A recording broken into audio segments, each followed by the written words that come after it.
केतनन के शेयर बा।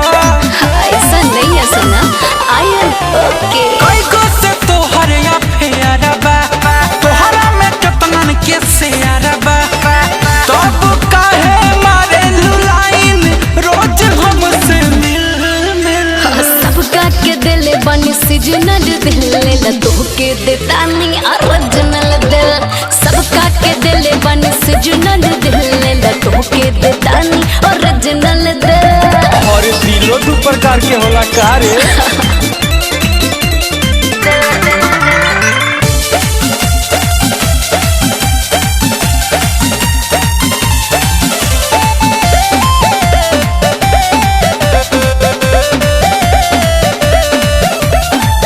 आशिकन के तोहरा लंबा लाइन बा।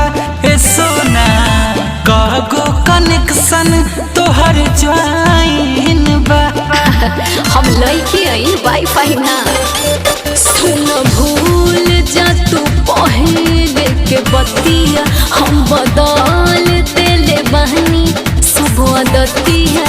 बुझलो डाउट मन से होता ना आउट, उठला तीस दिल तीस। सबका के दिल बनी सीजनल दिल ले तोहके देता नहीं ओरिजिनल दिल।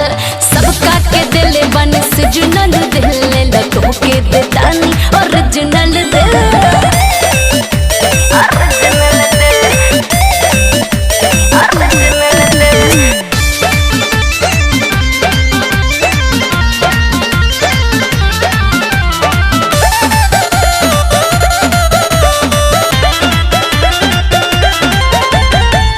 बाटे ना भरोसा एक जगे रहबे मिली। हमरो से निमन ओके लव यू कहबे।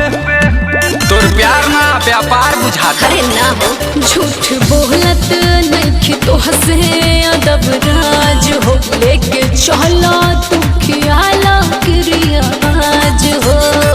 तोहरा खातिर गुंजन के मन में बना कोनो फील फील। सबका के दिल बनी सीजनल दिल ले तोहके देता नहीं ओरिजिनल दिल।